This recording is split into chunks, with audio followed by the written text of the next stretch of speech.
네, 반갑습니다. 전한길입니다. 인사드리겠습니다.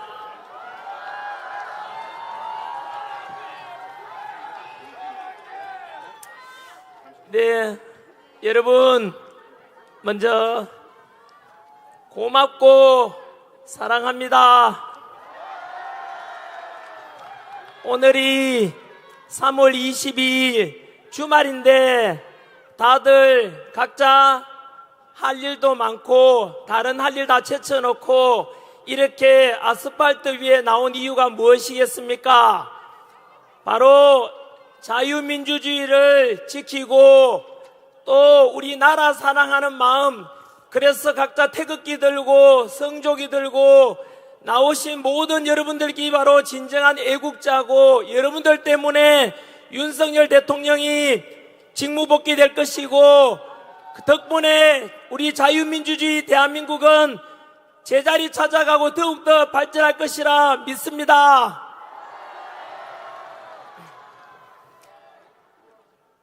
네, 오늘 우리 세이브 코리아 집회는 서울에서 시작해서 부산, 대구, 광주, 대전 이렇게 다 돌고, 이제 지난주에는 구미를 돌았고요. 오늘은 강원도 춘천에 왔습니다.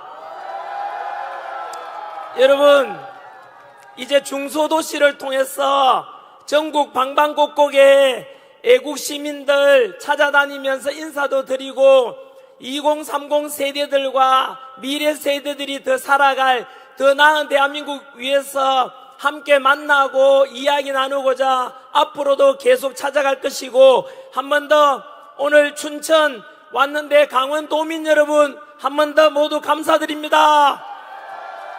한번 돌아보십시오. 너무 많은 사람들이 왔습니다. 한번 보십시오. 한번 둘러보십시오. 끝이 안 보일 정도로 최고입니다.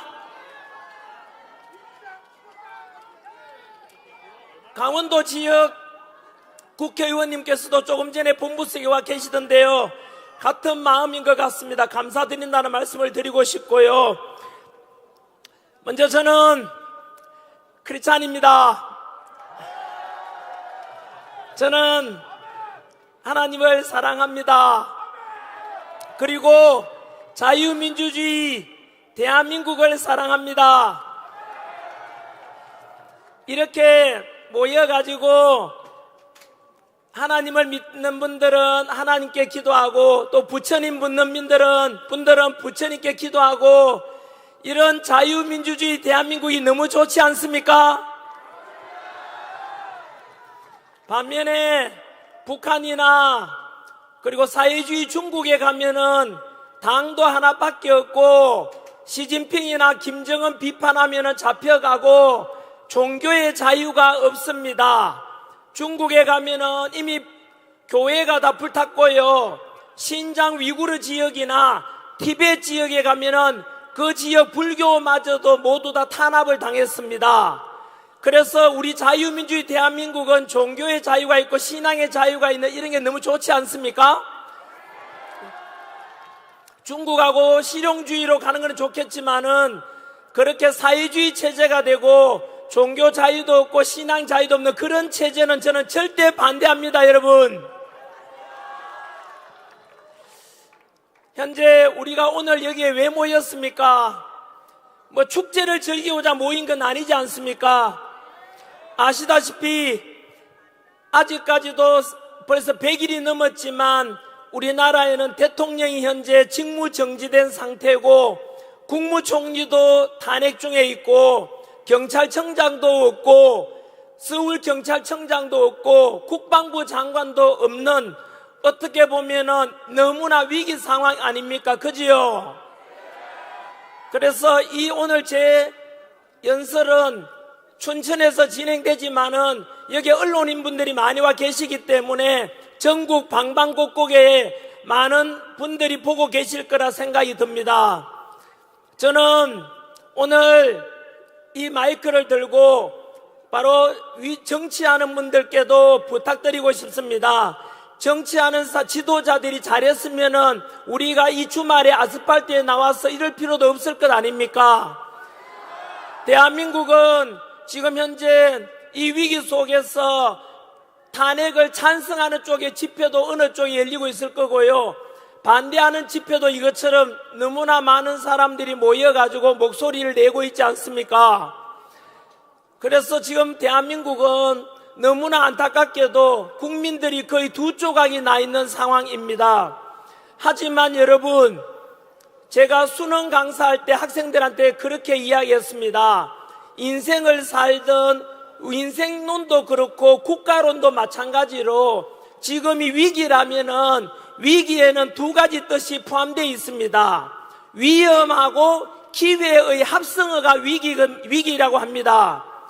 지금 쉽게 말하면 우리나라는 탄핵 정국 속에서 정치, 경제 힘든 것뿐만 아니라 사회적 갈등은 크게 달하고 있습니다. 모든 국민들께서 참으로 걱정하는 마음으로 이렇게 지켜보고 계시고, 또한 이런 나라 살려야 되겠다 싶어서 놀랍게도 비상기업 상황에서 바로 우리 2030 청년 세대들이 먼저 뛰쳐나와가지고 이러면 안 되겠다 싶어 나왔지 않습니까? 저는 이렇게 생각을 합니다.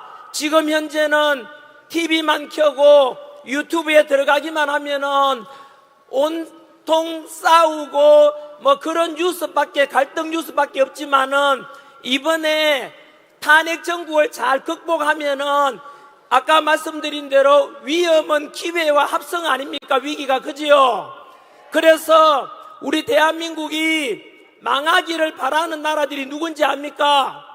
여러분, 사촌 논사면 배 아프다는 것처럼 국가 관계도 마찬가지로 우리나라가 잘 나갈 때는 이웃 나라가 못 나가고 이웃 나라가 잘 나갈 때는 우리가 찌그러지고 그랬습니다. 일제 식민 지배를 할 때는 일본이 잘 나갔지만 우리는 식민 지배를 받았지 않습니까? 6.25 전쟁을 통해서 우리끼리 싸우는 동안에 일본이 그 6.25 물자 보급 때문에 다시 일어나게 됩니다. 이게 역사입니다. 따라서 이번 탄핵 정국 끝나고 나면은 왜 우리끼리 싸우고 우리끼리 분열해서 망하면은 이웃 나라들이 좋아하지 않겠습니까? 그런 짓을 할 필요가 없지 않겠습니까? 그래서 저는 분명합니다. 언제나 분열이 아니라 통합을 원하고 갈등이 아니라 화합을 원합니다. 그래서 지금은 이렇게 탄핵 때문에 갈라져 있지만은 한 번 더 말씀드리지만 이 탄핵 정국을 우리가 지혜롭게 잘 극복하고 나면은 국민들은 다시 통합되고 자유민주주의는 더욱더 강화되고 새로운 더 강한 대한민국이 저는 이루어질 것이라고 믿습니다, 여러분.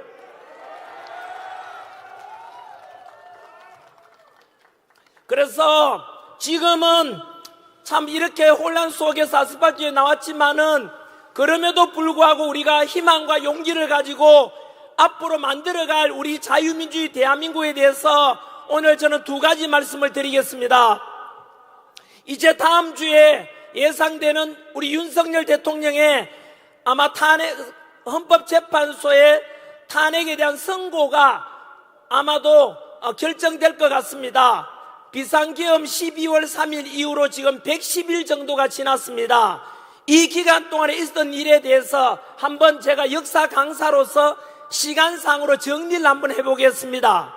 그래서 혹시나 동영상으로 보시는 분들 중에서도 지금 여기에 모인 분들은 우리 강원도민들과 전국에서 윤석열 대통령 탄핵을 반대한다, 직무복귀를 원한다, 그래서 자칫 자유민주주의가 강화됐으면 좋겠다고 하겠지만 또 유튜브나 방송은 불특정 다수가 볼 거기 때문에 혹시라도 우리 정치적인 입장이 반대쪽에 있는 분들도 잘 들어보시면은 우리가 주장하는 바는 전한길도 주장하는 바가 단순한 윤석열 대통령의 직무복귀만을 원하는 게 아니고요. 그 이상, 다시 말하면 자유민주주의 수호하고 대한민국이 발전해야 된다는 이런 생각을 가지고 자유민주주의 수호를 위해서 목소리 내고 있지 않습니까? 그렇다면은 탄핵을 찬성하는 쪽이든 반대하는 쪽이든 간에 자유민주주의를 수호하고자 하는 이 목소리에 대해서는 아무도 반대할 수가 없을 겁니다. 그렇지 않겠습니까? 지난해 우리는 12월 3일 날 깜짝 놀랄 만한 일이 있었지 않습니까? 바로 윤석열 대통령께서 비상계엄을 선포했고, 그 뒤로 12월 한 달 동안에는 탄핵이 각하되냐 아니면 의결 가결되느냐 기각되느냐 이런 논란이 많았고, 12월 달에는 그 추위 속에서 공포감 속에 살았습니다. 첫 번째는 비상계엄은 곧 내란이다 이래가지고 그 공포감 속에서 국회에서 윤석열 대통령을 탄핵시켜버렸지 않습니까? 그때 기억나십니까? 비상계엄은 내란이다 하고요. 그런데 여러분, 지금 이제 비상계엄은 내란이다라고 말하는 사람 많지 않습니다. 왜냐하면요, 예전에 이승만 대통령 때나 박정희 대통령 때도 역시 비상계엄이 선포됐던 적이 있었거든요. 하지만 비상계엄이 내란이란 말 들어본 적 있습니까? 없잖아요. 역사적으로도 대통령이 비상계엄 선포했는데 그걸 가지고 내란이라고 하는 적은 없습니다, 여러분. 그러면은요, 그 당시에는 언론에서 막 떠드니까 윤석열 대통령이 내란이 모양이다 해가지고 국회의원들마저도 겁이 나가지고 대통령 그냥 탄핵시켜버렸어요. 심지어 여당인 국민의힘 의원들까지도 일부 동참했지 않습니까? 그리고 언론에서는 계속 내란 하니까 국민들도 마찬가지로 긴가민가 했지 않습니까? 그때 여러분, 윤석열 대통령 지지율이 몇 %였느냐 하면은 10% 되었어요. 이 말은요, 거의 90% 가까운 국민들이 바로 비상계엄은 잘못됐다, 내란일 수 있다 이랬던 것입니다. 부끄럽지만은 지금 돌아보면 전환길도 그랬습니다. 비상계엄은 뭐냐, 이거 21세기에 우리 민주화된 대한민국에서 이거 뭐냐. 저도 처음에는 미친 짓이라고 좀 극단적인 표현을 썼었어요. 하지만 여러분, 제 생각이 잘못됐지요. 여러분들은 언제부터 깨달은지 모르겠지만은, 그래서 비상계엄은 내란이 아니라 대통령 헌법에 규정된 헌법 66조에 나오는 대통령의 고유 권한이다. 그래서 우리는 무엇에 관심을 가지게 됐냐 하면은, 도대체 비상계엄을 그렇다면 왜 선포했지? 왜냐하면 비상계엄 선포했을 때는 그날 밤에는 너무 무서웠거든요. 혹시나 밤에 유혈 사태가 발생하거나 국회에서 군인들이 왔다 갔다 하니까 무서웠지 않습니까? 그런데 아침에 일어나 보니까 비상계엄으로 인한 헌정 중단이라든가 국정문란이 있었습니까? 없었습니까? 없었지요. 다들 알다시피 2시간 만에 국회의원들이 의사당 본회의장에서 비상계엄 해제를 의결했지요. 그것을 받은 윤석열 대통령이 국무회의를 거쳐서 6시간 만에 비상계엄이 없어졌지 않습니까? 부상자가 있습니까? 없습니까? 없죠. 이런 비상계엄 본 적이 있습니까, 여러분? 그러면 무엇일까에 대해서 우리는 궁금해할 필요가 있지 않겠습니까? 실제로 오염된 언론에 의해 가지고 비상계엄 때 막 사살조가 있었다. 그리고 며칠 전에도 아직도 선동하지요. 그때 비상계엄이 성공했더라면은 시신 담는 비닐 있잖아요. 3,000개가 준비되고 있었다라고 민주당에서 이야기하지만 그거 다 괴담이고 가짜 아닙니까?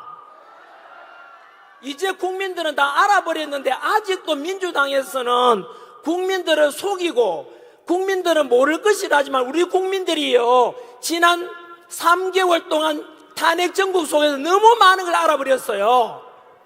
금방 말씀드린 대로 비상계엄은 내란이 아니잖아요. 금방 말씀드린 대로 선관위에 군인들이 갔지만은 선관위 직원들이 전혀 피해받은 거 없잖아. 밤에 가서 그냥 검사만 하고 나왔잖아요. 국회 의정 활동을 중단시킨 것도 없잖아요. 그럼 여기 계시는 혹시나 MBC 있어요? JTBC 있어요? 그 기자분들께 한 번 더 묻겠습니다. 어제도 보니까 비상계엄을 선포한 윤석열 대통령 보고 내란 우두머리, 내란 수개라고 하는데 그 기자분들 거짓말 아닙니까? 네? 그 내란이라는 것은 거짓말이잖아요. 거짓말을 보도하는 기자나 그 언론사는 문 닫아야 되지 않습니까? MBC 보고 있나? 너희들이 저지른 범죄가 얼마나 큰지 아느냐? 국민들을 분열시키고 선동하고 가짜뉴스로 어제 오늘까지도 비상계엄을 일으킨 선포한 윤석열 대통령 내란 수개라고 하던데 사기꾼이잖아. MBC 기자들 반성하라고. 그거는 언론이 아니잖아요. MBC하고 JTBC는 국민 여러분 오늘 이 시간 이후로 잘 지켜보시고 다시 한 번 더 내란이라 하면은 그 방송국 문 닫을 때까지 시청하지 마십시오.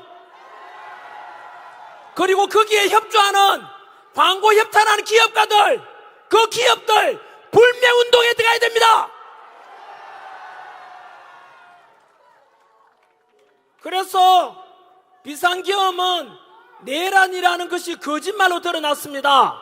그러면 민주당에서는 곤란했지 않습니까? 그래서 어떻게 했냐면은 어떻게든 윤석열 대통령을 내란으로 덮어 씌워야 된단 말입니다. 근데 민주당에도요 비상계엄이 내란이 아니란 걸 알았어요. 그들이 안다니까요. 그럼 어떻게 해야 되겠어요?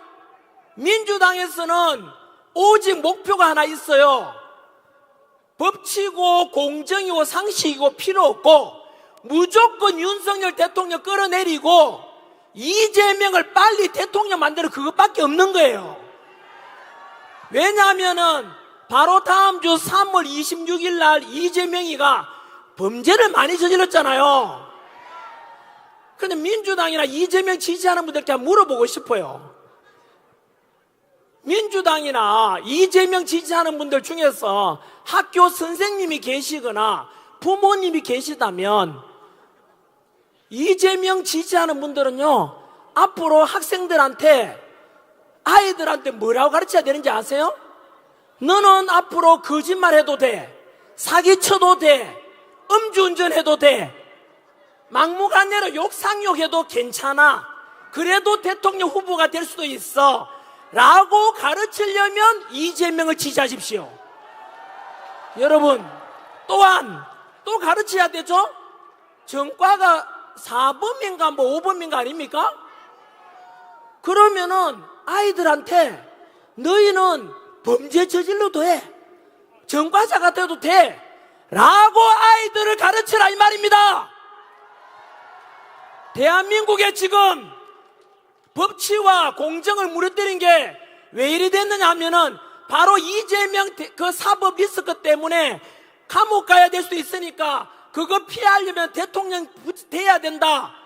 그러니까 이재명은 지금 누구랑 싸우는지 아세요? 자기 자신과 싸우고 있는 거예요. 자기 자신이 과거에 저질렀던 범죄 때문에 거짓말, 그 범죄를 없었던 걸로 하려면 거짓말을 해야 되잖아요. 거짓말은 또 다른 거짓말을 낳잖아요. 그 거짓말 안 하면 감옥 가야 되니까 법도 계속 바꾸고 판사가 오라고 해도 출두도 안 하고 어제도 안 갔잖아요. 여러분 이런 것은 저는 민주당을 지지하든 안 하든 간에 이런 것은 민주당 의원들도 사실은 부끄러운 줄 알아야 돼요. 실제로 이 방송을 보시는 분 중에서 옆에 건물에서 보시면 저 옥상에 보고 계시네요. 이재명 지지하는 분 계세요?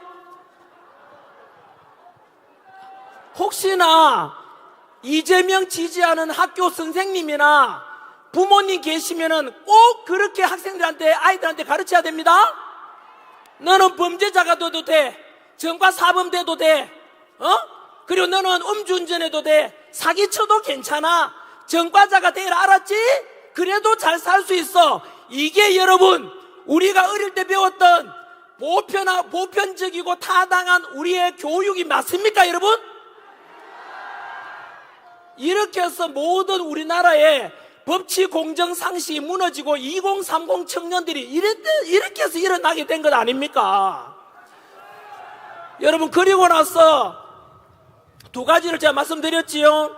바로 비상계엄이 곧 내란이 아니라는 것이 밝혀졌죠. 어디까지 말씀드렸느냐 하면요, 민주당에서는 큰일 났죠. 무조건 윤석열 대통령을 끌어내려야만이 그 자리에 대선을 빨리 치러가지고 이재명을 빨리 대통령 시키고 싶잖아요. 근데 내란이 아닌 거야. 그럼 어떻게 해야 돼요? 내란 덮어 씌워야 되죠. 그래서 지금 여러분 민주당에서도 지금 얼쿠에서 큰일 난 짓을 한 거예요. 여러분 기억하실랑가 모르겠는데 비상계엄 직후에 원래 민주당에서는 이거 비상계엄 숨어있는데 아침에 해제 다 돼버리고 합법적이야. 법에 어긋나는 게 없어. 어떡하지 해서 민주당이 했는 게 뭔지 아세요?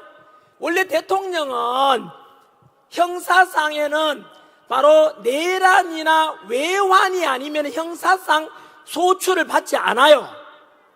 그래서 내란이 아니니까 뭐 했느냐면 외환을 덮으시고, 외환. IMF 외환 위기 그게 아니고요. 외환은 외부에서 남의 나라 쳐들어오게 만들어서 환란을 일으킨다는 뜻이에요. 그래서 여러분 민주당에서 뭐라고 했는지 아세요? 기억날 겁니다. 다 언론에 나왔었지 않습니까?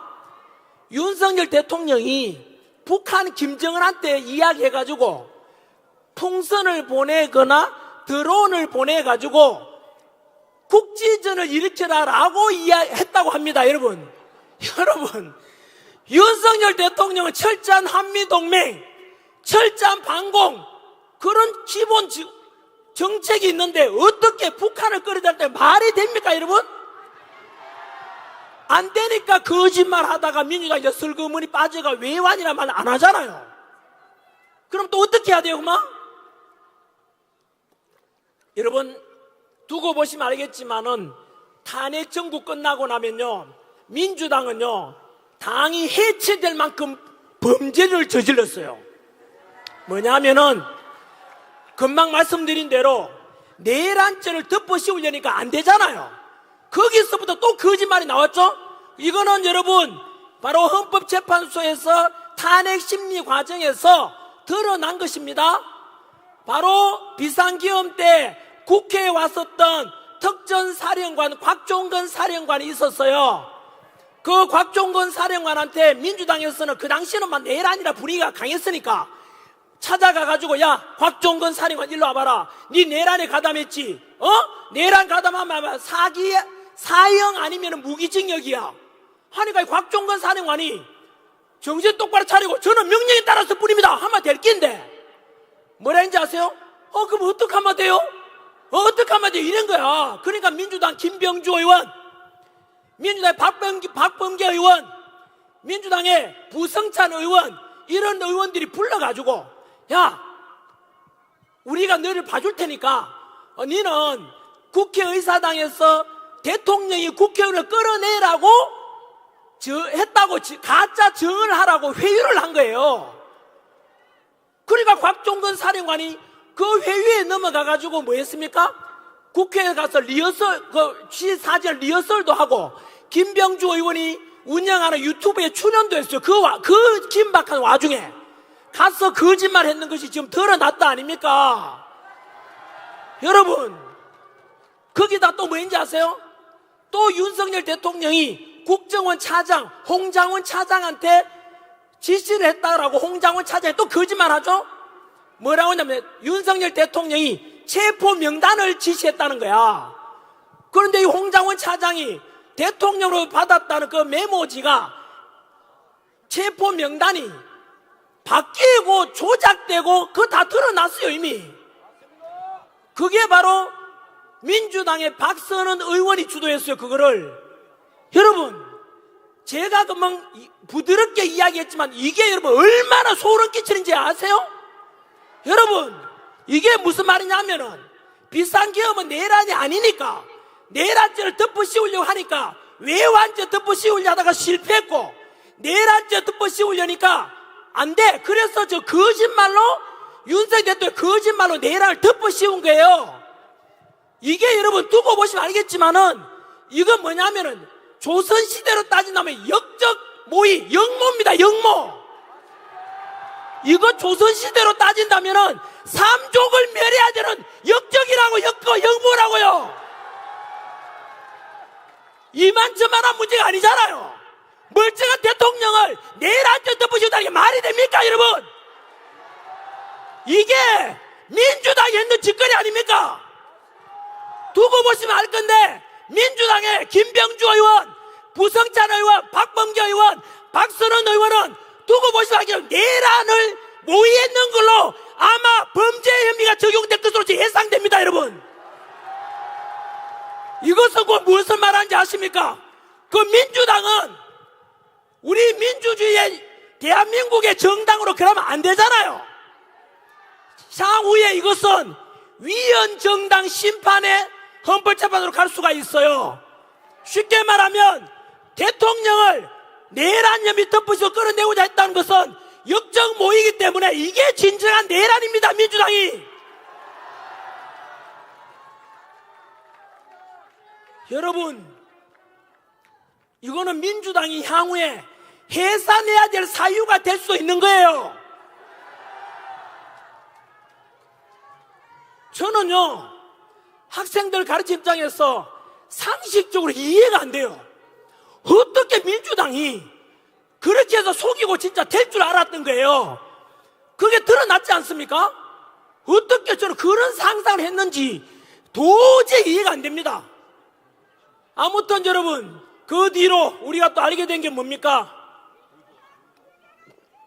바로 대통령을 체포하고 구속하는 과정도, 또는 대통령의 잘못이 있으면은 우리가 바라는 바는 뭡니까? 헌법과 법률에 따라서 윤석열 대통령이 잘못했으면 당연히 처벌 받아야 돼요. 그런데 우리가 바라는 건 뭡니까? 2030 세대들이 바라는 게 뭔데요?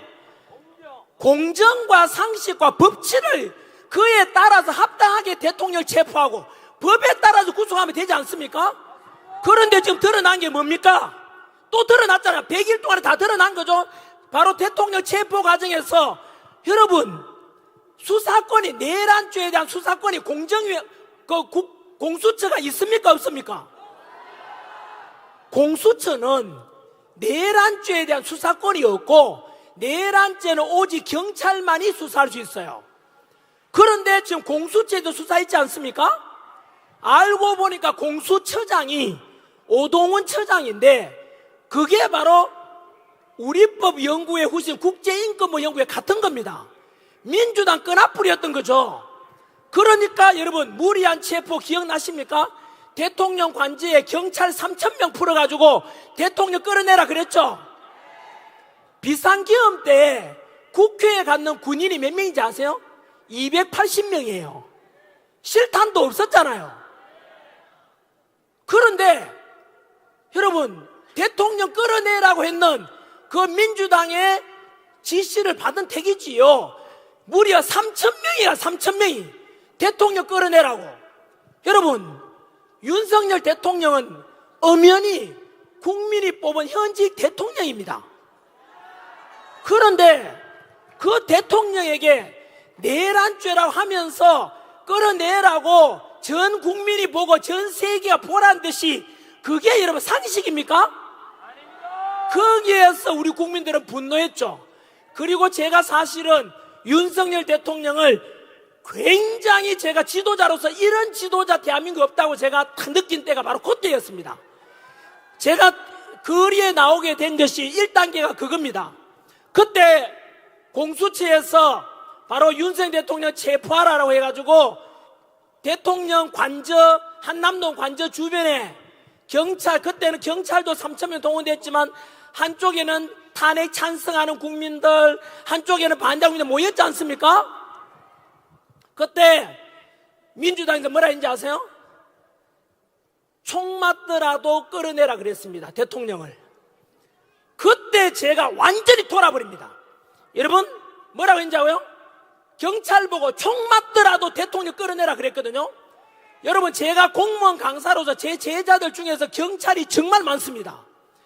저는 그런 말 듣는 순간 저는 이거는 어떻게, 여러분 상상 한번 해보십시오.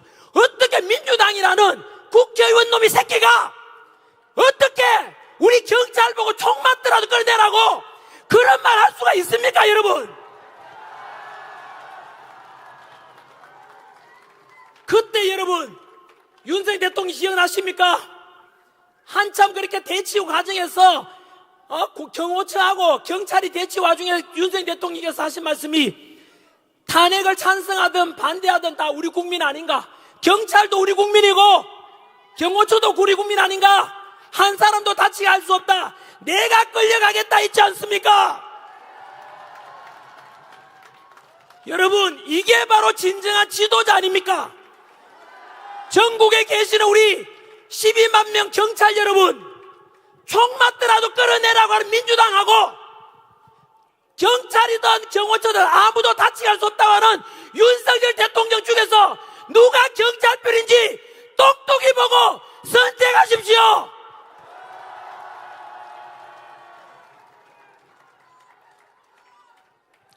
그때 저는 결심했습니다. 사실은 이렇게 국민들을 위해서 희생하겠다고 하시는 이런 지도자가 제가 가르쳐온, 학생들이 가르쳐온 진정한 지도자입니다.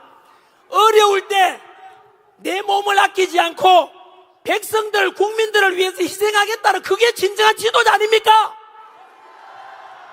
그래서 그때 저는 결심했습니다. 사실상 이렇게 국민들을 아끼고 불법이 없었음에도 불구하고 억울하게 끌려가고 억울하게 체포되고 억울하게 구속되는 저 대통령 우리가 살려내야 되겠다. 저도 그때 결심한 것입니다.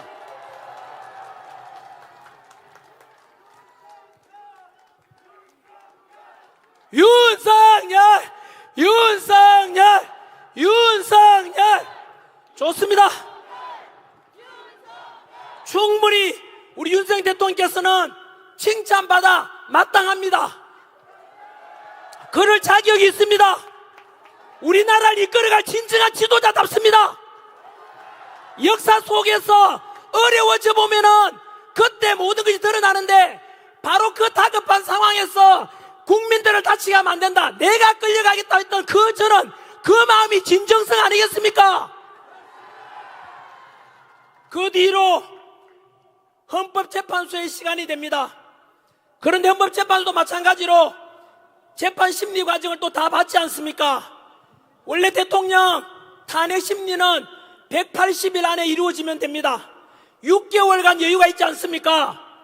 적어도 내란죄도 아니지만 내란죄라 하더라도 설령하더라도 한 나라의 대통령이 아닙니까? 국민이 뽑은 지도자 아닙니까? 6개월간 충분히 뭘 잘못했는지 알아보고 심판해야 될 거 아닙니까? 그런데 기억나시죠? 윤석열 대통령이 심지어 그 헌법재판 직접 출석하셔가지고 변론하는데도 문영배가 뭐라 그랬습니까? 초식에 재놓고 끊었지 않습니까? 그때 여러분 기억나십니까? 춘천지검 아닙니까? 이게 춘천지법입니까? 그때 그분이 판사분이 말씀하시기를 이거는 일제강점기 때 일본 판사보다 더 수악하다, 더 심하다라고 했습니다. 문영배는 헌법재판소장 대행으로서 어떻게 대통령에 대한 현직 대통령이잖아요. 그런데 자기 하수인 대하듯이 야 그만해 말하지 마 이거 아닙니까? 그때 국민들은 또 받지 않습니까? 그리고 그때 기억나십니까? 그게 1월 달이었습니다. 2월 이어질 때인데 왜 그래 급하지? 180일 동안 충분히 심판하고 재판해야 되는데 왜 그렇게 다급하게 하느냐라고 국민들이 궁금했지 않습니까? 말이 안 되잖아요. 이유는 알고 계시죠? 바로 다음 주가 되면은 이유를 정확하게 알 수 있지 않습니까? 역시 퍼즐이 맞춰지죠? 왜 그렇게 급하게 재판을 진행했을까? 바로 3월 26일 이재명 범죄 혐의가 너무 많아. 2심도 재판 선고가 있는 날이야. 그러니까 여러분, 어쨌든 민주당의 목표가 뭐라 그랬죠? 합법, 법치고 공정이고 필요 없고 이재명 대통령만 되면 된다, 그거잖아요. 그래서 이재명 친구 문영배 헌법재판소 권한 대행이 그렇게 빨리 진행하려고 했던 거예요.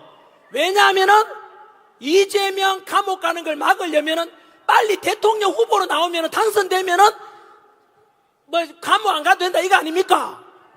여러분, 또 보세요. 그렇게 해서 다급하게 진행하던 헌법재판소 재판이 벌써 2월 말입니까? 벌써 끝났어. 마지막 변론까지도 2월 1월 2월 16일 날 벌써요. 한 달이 지났네요.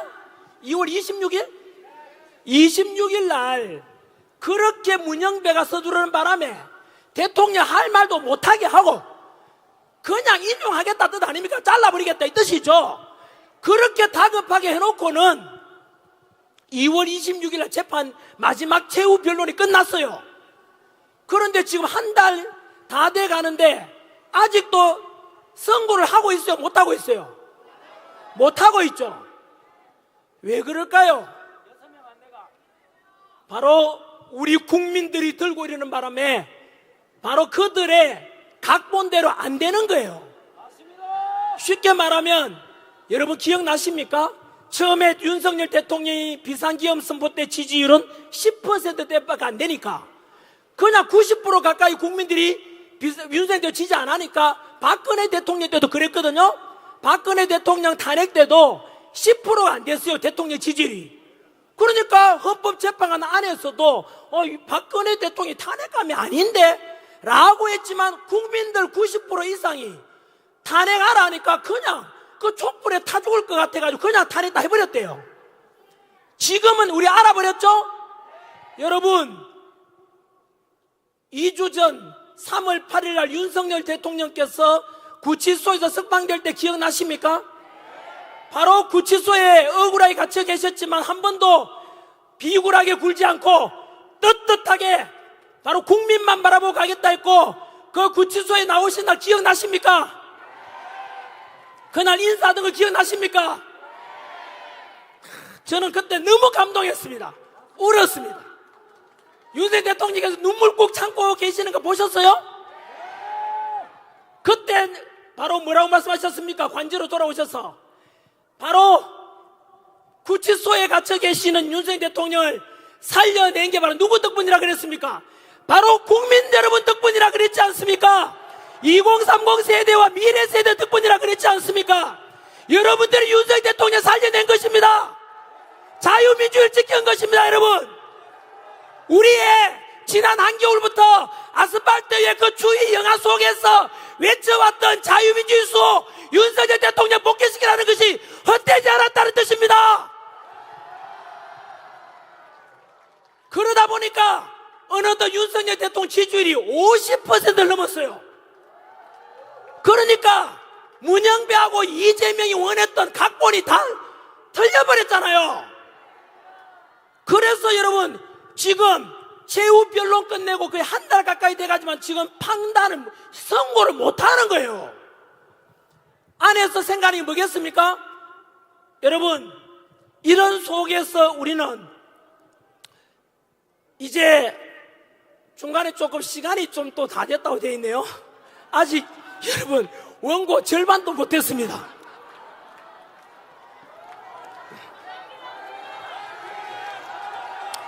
춘천 너무 좋습니다. 강원도 사랑합니다. 국민 여러분 사랑합니다. 이것이 저의 마음이 아니라 윤석열 대통령의 마음 아니겠습니까? 윤석열 대통령 보고 계시죠? 태극기 흔들고 성조기 흔들고 이게 뭐겠습니까? 한미동맹을 통해서 우리나라 국방을 든든히 하고 윤석열 대통령 사랑하는 마음 표현 아니겠습니까?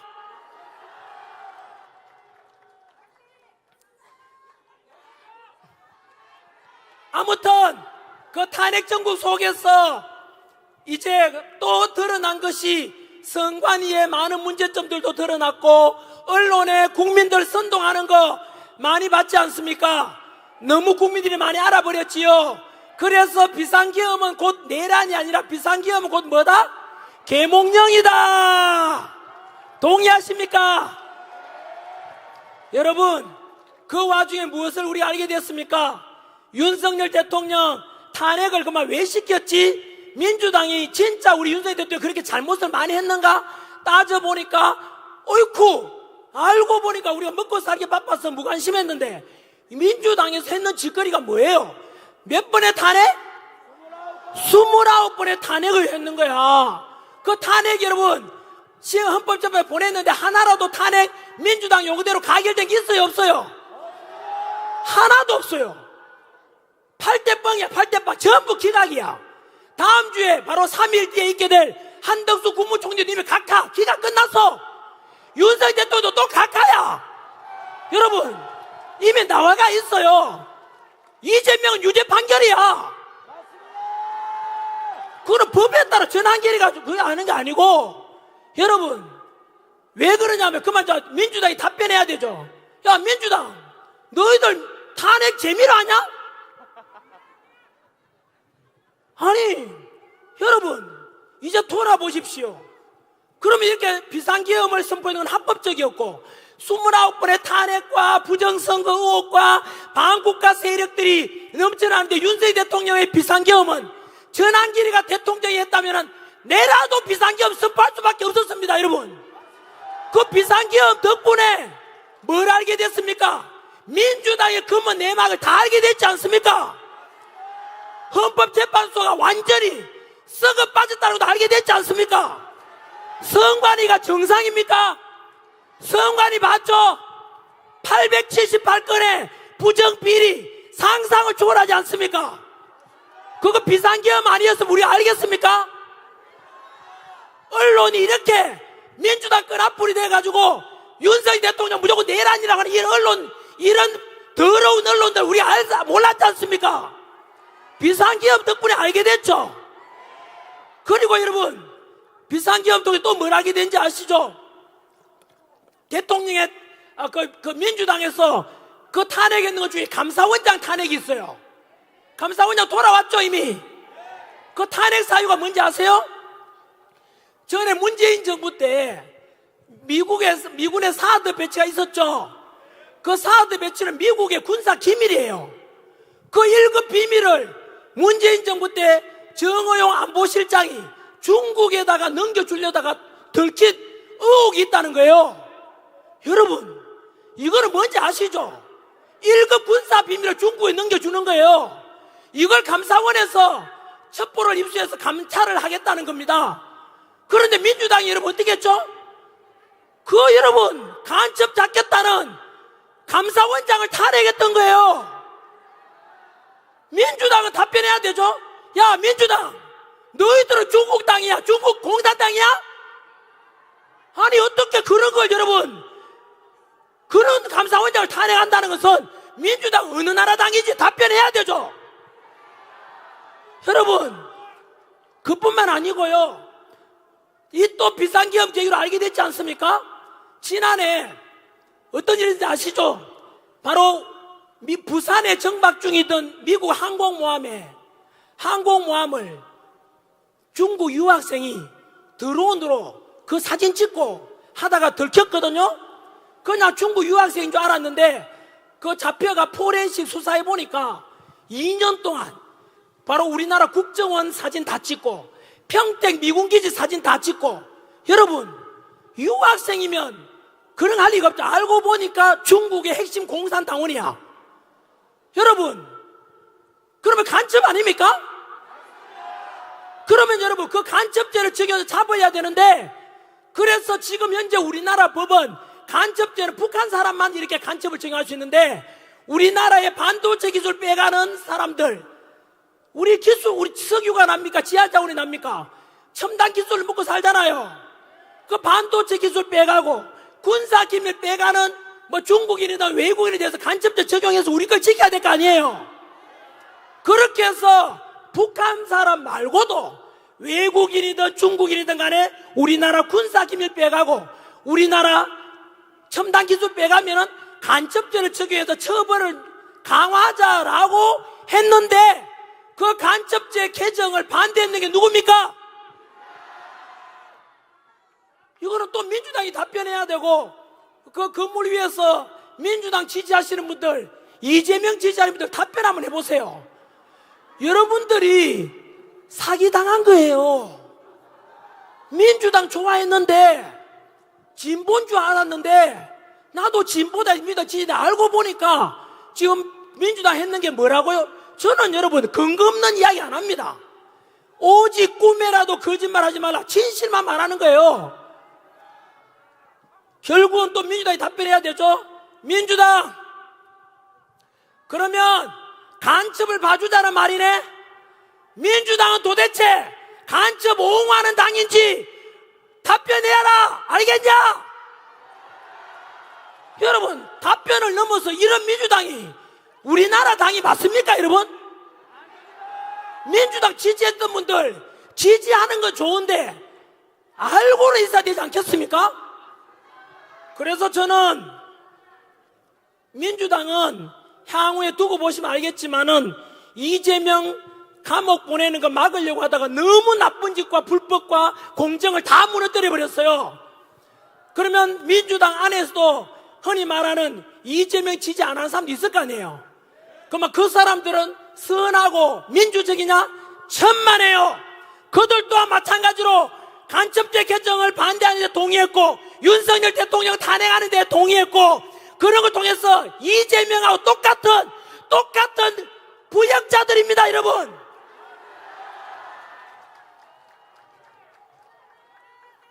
어떻게 민주당 이렇게 망가질지 저는 이해가 안 됩니다. 전환길이 지금 뭐 하고 있는지 아세요? 민주당 걱정해주고 있어요. 저지랄 하다가 민주당 우리나라에 사라지게 된다니까요. 여러분, 민주당 이름에 더불어민주당 민주가 어디 있어요? 야, 민주당 지지하는 사람들 옥상에 계시면 답변해보세요. 더불어 협박당, 카카오톡 검열한다, 여론조사기가 협박한다, 간첩 편들고 있다. 더불어 간첩당 아니야 이거? 더불어 협박당이잖아. 더불어 독재당이잖아.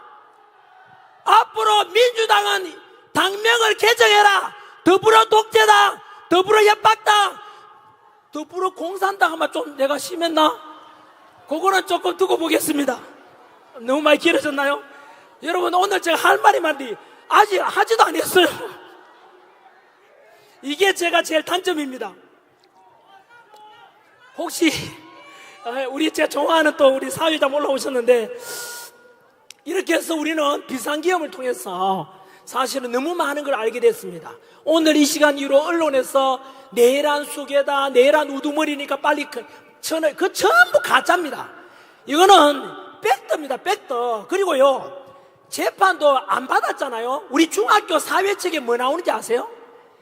원래 무죄 추정의 원칙 하는 게 있어요. 쉽게 말하면은 이재명은 지금 2심까지 왔잖아요. 하지만 이재명 보고 우리가 뭐 범죄자 그런 말을 잘 안 하잖아요. 그래도 왜? 형이 확정되지 않았으니까. 그런데 윤석열 대통령 재판 받은 적 있어요, 없어요? 1심도 안 받았잖아. 그러면 답변해야죠. 중학교 사회책에 나와요. 무죄 추정의 원칙을 적용한다면 윤석열 대통령 보고 내란죄를 하면 돼요, 안 돼요? 안 되잖아요. 그런데 지금도 민주당에서는 내란 우두머리 그 MBC도 똑같이 내란 우두머리, 그 자식들 전부 가짜야. 국민 선동하고 있는 거잖아요. 저는 이해가 안 된다니까요. 아무튼 비상기업 계기로 해서 국민들이 많이 알아버렸죠. 또 하나는 정치가 이렇게 중요한지를 또 다 알았죠. 정치가 혼란스러우니까 경제가 혼란스럽고 사회 갈등이 심해지는 거 알지 않습니까? 그래서 앞으로 비상기업과 우리 탄핵 정국이 끝나고 나면 지금 여러분들이 정치에 관심 갖는 만큼 더욱더 정치에 관심을 가지고 우리 매의 눈, 독수리의 눈을 가지고 민주당이 하는 짓거리를 잘 감시해야 돼요. 그래가지고 악법을 만들지 못하도록 해야 돼요. 그죠? 그래서 정치를 외면한 가장 큰 대가는, 이런 말이 있어요. 플라톤이 있는 말인데요. 정치를 외면한 가장 큰 대가는 가장 저질스러운 인간들에게 지배를 당한다 이렇게 되어 있습니다. 그래서 꼭 정치에 많이 관심 가져주시고요. 우리 오늘 행사 이거 제가 다 망가뜨릴 것 같은데요, 뭐 하려고 오늘 올라왔는지 아세요? 4페이지 중에서 진짜 2페이지 했고요. 제가 이런 적이 처음인데 춘천과 제 강원도 도민들 너무 사랑해서 그런가 봅니다. 이거 저는 훌륭한 연설이 못 됩니다. 왜냐하면은 훌륭한 연설은요, 아까 우리 앞에 했던 분들처럼 임팩트 있게 짧게 해야 되는데 전환기는 질질 끌고, 이건 뭐 제 자신이 조금 오늘 이런 적이 없었는데,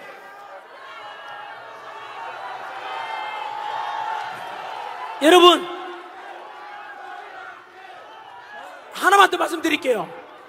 29번의 탄핵, 그리고 전환기를 하지 마세요. 전환기를 뭐라고요? 전환기는 무슨이고, 윤석열 대통령 우리 국민들이 주인공이라 했잖아요. 저는 무슨이니까 됐고요. 있잖아요, 여러분 29번의 탄핵에다가 지난주에 30번 탄핵도 제안했죠. 대통령의 대행에 대해 최상목까지도 40역 임명 안 한다고 또 탄핵시키겠대요. 여러분 40역이 중요합니까? 모든 대통령 권한 대행을 대신하는 최상목이 중요합니까? 최상목은 지금 국가를 대신하고 있잖아, 대통령을. 40역이 그게 뭐라고? 40역 임명 안 한다고 최상목 보고 권한 대행 보고 협박했잖아요. 네 몸 조심해라 최상목, 국민 아무도 네 잡아갈 수 있다. 여러분 이게 말이 됩니까? 저는 이재명 대표의 뇌 구조가 신기해요. 나는 이해가 안 됩니다. 어떻게 아무나 체포할 수 있다. 여러분 이게 민주당 180석이 넘는 야당 대표의 할 말이 맞습니까? 저는 제가 가르쳤던 제자들, 학생들 볼까 싶어가 부끄러워 미치겠어요. 쪽팔리지 않습니까? 제정신이 아니야 이거는. 국가와 국민은 안중에 있어요 없어요? 없잖아. 이재명 지지했던 사람들 답변 한번 해봐요. 예? 아니 40명 임명 안 한다고, 그 40명 임명 안 하고도 헌법에 어긋난 게 아니거든. 안 그렇습니까? 그런데 그냥 협박하고 빨리 임명하라 그러니, 여러분 저는 상식적으로 이해가 안 돼요. 자, 아무튼 정리하면 민주당은 국가와 국민은 안중에 있다 없다? 없습니다. 그래서 향후에 이제 마지막으로 요 주제를 말씀드려야 되는데, 영민씨 사랑합니다. 사랑합니다. 10분만.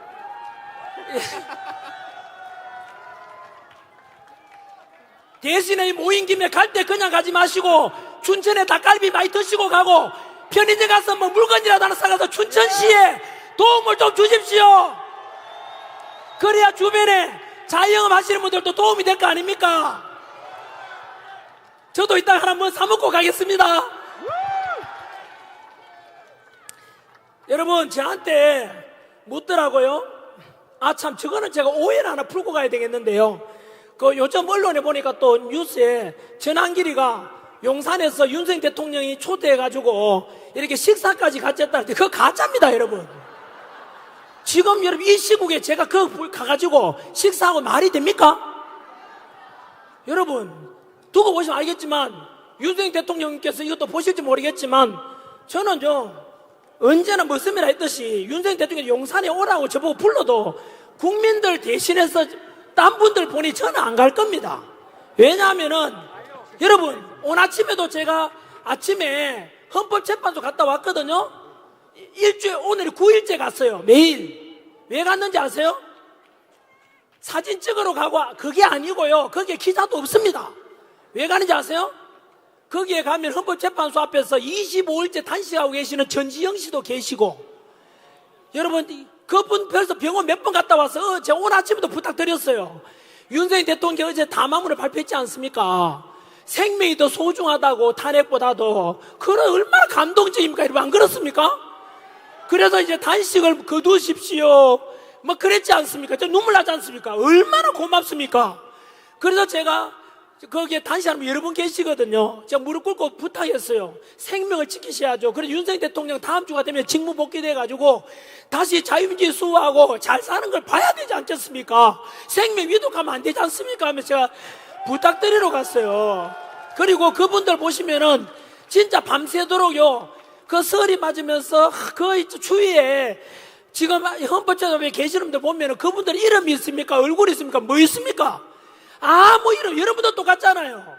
이름도 없이, 얼굴도 없이 막 묵묵하게 태극기 들고 성조기 들고 대한민국 지켰다고 하시는 여러분들이 위대한 것입니다. 여러분, 위대한 주인공이죠. 그래서 저는 그분들 앞에 미안해가지고 저는 잠시 갔다 오면 되잖아요.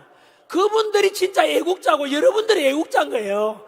그래서 저는 우리 7, 80년대 또 민주화 운동 해가지고요, 민주당 운동은 같이 희생했는데 민주당 의원들 중에요, 민주운동도 아니에요. 국가보안법 위반이 그 수두룩해요. 그래서 그분들이 혼자 열매 다 따먹고 있잖아요. 맞잖아요. 저는 그런 거 싫습니다.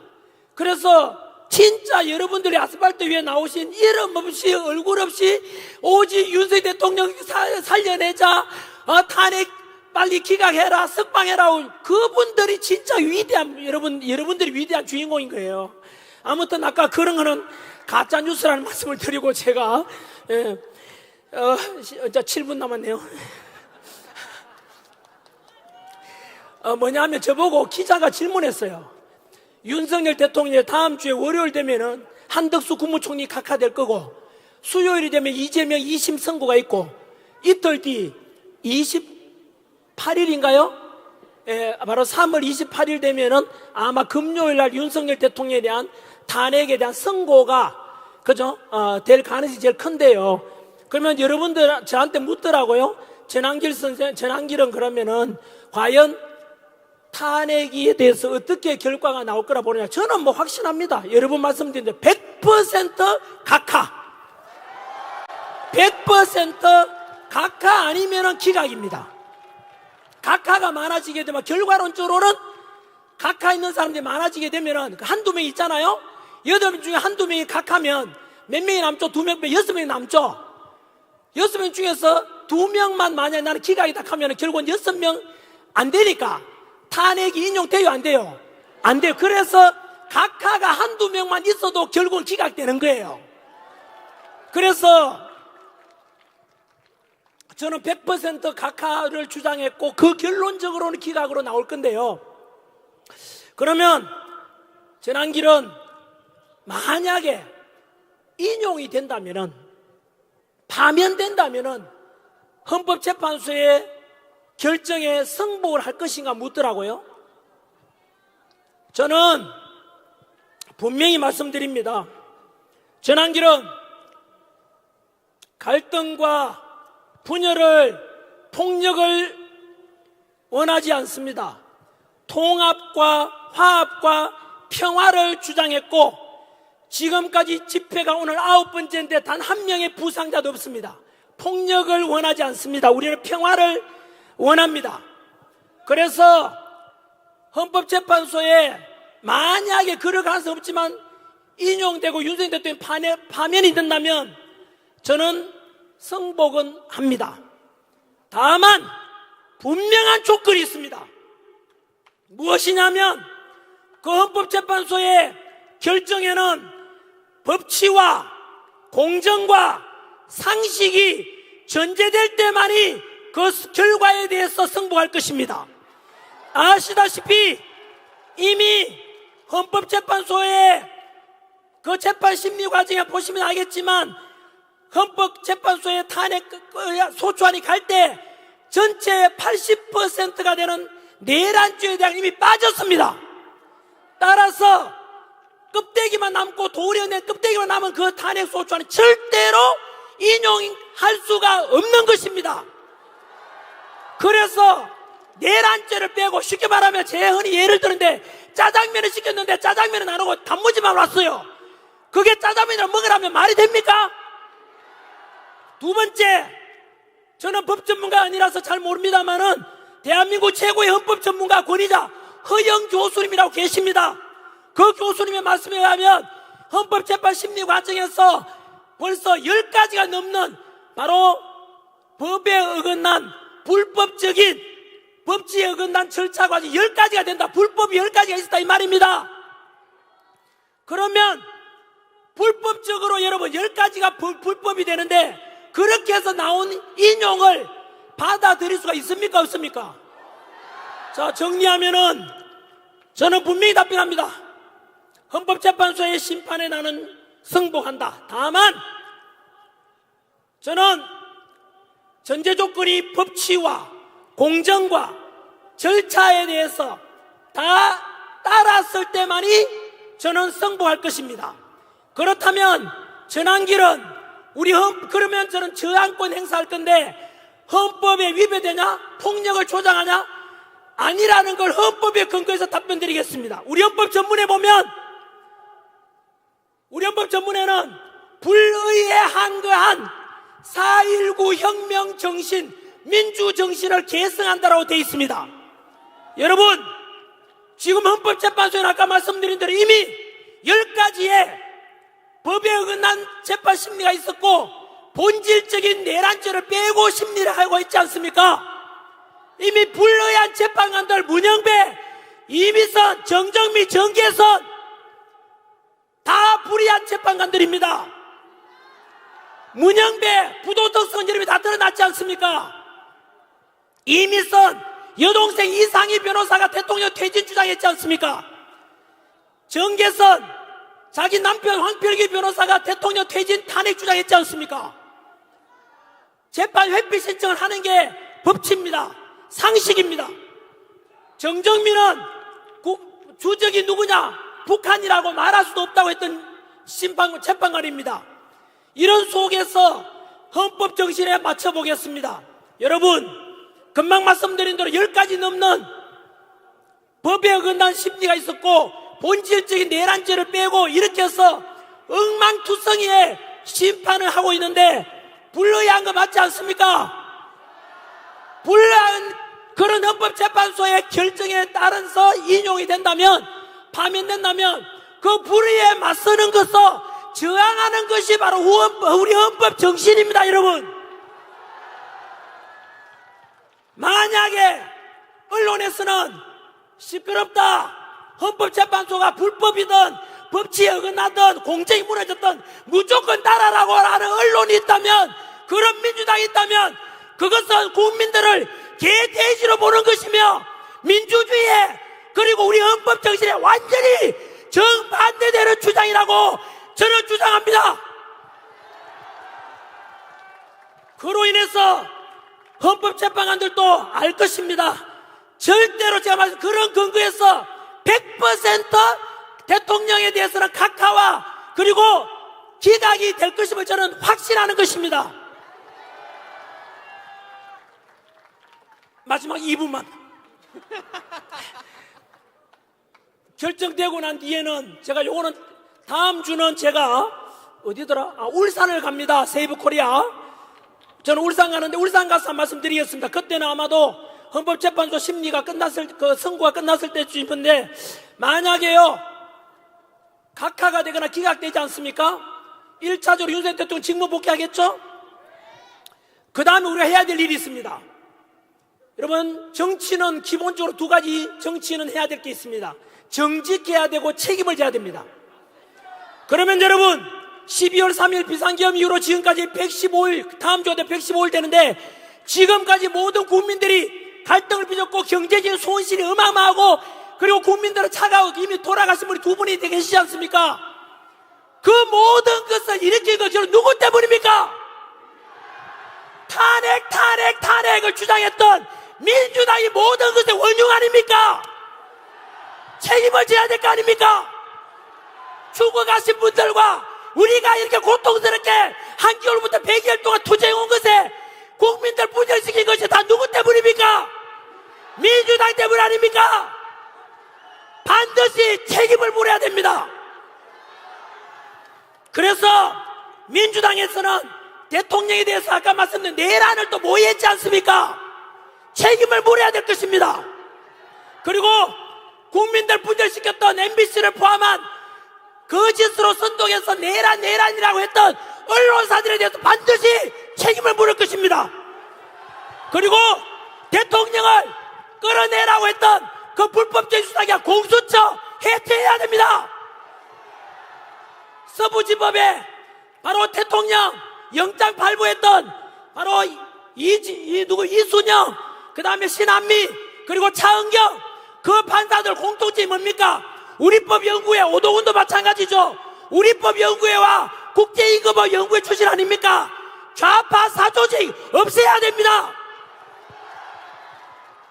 그리고 선관위 부정비리투성이 아닙니까? 쓰레기 덩어리입니다. 지금 부정선거 의혹도 너무 많습니다. 전환길 부정선거에 대해서 음모로 나뉜가 하는데 네가 몰라서 그런 거잖아. 이영도 PD라고 있어. 이영도 KBS PD 유튜브에 가서 한번 보시라고요. 증거가 넘실합니다. 여러분, 제가 다음 주에 금요일날 바로 아시아투데이 가서 이영도 PD랑 같이 부정선거에 대한 방송을 또 합니다. 이것이 잘 들어보십시오. 부정선거가 있었던지 없었던지 우리가 국민들이 불신이 많고 비리 덩어리 선관위 아닙니까? 이렇다면은 지금 전산 조작이라든가 해킹 위험이 있다고 윤석열 대통령께서 비상기업 스포츠에도 말씀하셨잖아요. 그렇다면 이거는 여당이든 야당이든 선관위 직원이든 모든 국민들이 앞으로 치러질 대통령 선거든 지방선거든 국회의원 선거든 간에 부정선거 의혹이 조금이라도 없애고 가야 되는 게 정상 아닙니까? 여러분, 우리 80 넘은 우리 할머니께서 휠체어 타고 지팡이 짚고 나와서 투표하러 오는 이유가 뭡니까? 민주주의의 근본은 투표고 내 소중한 한 표를 도둑 맞지 않으려고 오는 거 아닙니까? 그런 분의 투표가 소중하게 될 수 있으려면 투표가 불공정이나 부정이나 있으면 안 되지 않습니까? 그래서 이번 기회에 아예 선거제도, 투표제도를 개선해서 대만식으로 가면 됩니다. 대만이나 독일은 절대로 전산화하지 않습니다. 초등학교 반장 선거 하듯이 그 자리에서 투표하고 그 자리에서 개표하고 참관인들 보는 가운데 그 자리에서 집계까지 다 해요. 투표 미동 있어요 없어요? 없어요. 사전 투표 있나요 없나요? 없어요. 왜 그럴까요? 그 나라들이 IT 강국이야. 반도체 수출 1등입니다. 독일도 전산하지 않습니다. 대만도 그렇게 전산하지 않습니다. 왜 그럴까요? 바로 한 표, 할머니의 한 표, 누구든 한 표 소중하니까 그 부정에 대한 의혹을 완전히 없앤다는 뜻 아닙니까? 우리도 여러분 다음에 선거를 위해서 이거를 개선하고 하는 게 상식 아닙니까? 국민들이 들고 일어나야 됩니다. 지금 제가 이렇게 아무리 주장해도 MBC와 민주당 이런 끈앞을 언론들하고 민주당에서는 전환길 보고 뭐라 하는지 아세요? 여러분, 부정선거에 대한 것이 의혹이 있든 없든 털고 가고 개선하자는 게 뭐가 나쁩니까 여러분? 민주당 답변하라고. 만약에 이대로 선거제도 개선하지 않고 간다면 사전투표 부정선거 의혹이 너무 많습니다. 이영도 PD가 유튜브 한번 보십시오. 보시면 통계로 말합니다. 통계로 전산 조작의 가능성이 있으니까 그런 거 없애고 우리가 투명하게 하자고 해야 되는데 민주당은 답변하라고. 앞으로 부정선거에 관한 의혹을 없애자 하니까 개선하자고 하는데도 아니 끝까지 듣고 가자 가면 민주당이 부정선거를 하겠다는 뜻입니다. 책임을 물어야 됩니다. 반드시 이번에 대통령 직무 복귀하고 나면 우리에게 알려진 계몽령으로 알려졌던 것들 선관위와 헌법재판소와 언론과 그리고 바로 공수처라든가 그리고 다음 제가 이야기할 때는 민노총하고 또 정교조 이야기도 좀 하겠습니다. 오늘은 여기까지 하겠습니다. 여러분 마지막으로 소망합니다. 제가 처음에 말씀드렸지요. 지금 대한민국은 위기입니다. 위기 뜻이 뭐라 했습니까? 위험과 기회의 합성입니다. 지금은 국론이 분열되어 있고 이렇게 나뉘어져 있지만 이번 헌법재판소에 다음 주에 있을 바로 대통령에 대해서 탄핵에 대해서 각하 기각되고 대통령 직무 복귀해서 한미동맹을 통해서 트럼프 대통령하고 조기에 빨리 정상회담 하시고 안보도 튼튼히 하시고 국가 시스템을 정상화시키시고, 그래서 우리 국민들이 바라보는, 그리고 그 소망했던 자유민주를 지켜야 되지 않겠습니까? 그리고 나서 바로 제2의 건국이라고 봐야 됩니다. 우리가 이 탄핵 정부에 드러났던 수많은 문제들을 업그레이드 시키고 개선해야 되지 않겠습니까? 그래서 국민 여러분, 지금까지 윤석열 대통령 살려내라고 이렇게 외쳤다면은 절대 지치면 안 됩니다. 이제부터 시작입니다. 그래서 선거제도도 그렇고 헌법재판소도 그렇고 이런 모든 부조리한 것들을 가장 공정하고 가장 법치에 맞게 다 개선해야 되지 않겠습니까? 반드시 해야 됩니다. 그래서 우리 2030 세대들과 미래 세대들, 아들, 딸, 손자, 손녀들이 살아가는 대한민국은 절대로 중국한테 먹히지 말고 바로 사회주의가 되거나 공산주의 되지 말고 자유민주주의가 마음껏 정의와 공의가 그걸처럼 마르지 않는 강물처럼 흐르게 해야 되고, 그래서 마음껏 청년들이 도전할 수 있고, 지금 남녀 갈등 만들어 놓은 문재인 정부 때 보십시오. 페미다 남녀 갈등 갈라치기 했잖아요. 그거 개선해서 남녀 서로 사랑 많이 하고 아이도 많이 놓고 마음껏 대한민국에 도전할 수 있는 그런 자유함이 넘치는 대한민국 만들어줘야 되지 않겠습니까? 그래서 우리 지금까지 여러분들께서 한겨울 아스팔트에 나오고 한겨울에 윤석열 대통령 직무 복귀시켜야 된다, 대한민국 살려내야 된다라고 그 외쳤던 것에 대해서 절대로 약화되지 마시고 끝까지 윤석열 대통령 우리 정부 성공시킬 때까지 끝까지 지지를 보내주십시오. 여러분, 저도 끝까지 함께하고 다음 주가 되면 이 언론들의 좌파 언론에 맞서 제가 언론사를 차립니다. 그래서 국민들에게 오직 꿈이라도 거짓말하지 말라는 그 기준대로 정직한 언론으로서 대한민국 국민들에게 이 옳고 그름인데 분명히 제가 사실 팩트 그대로 알려드리도록 하겠습니다. 감사합니다. 감사합니다.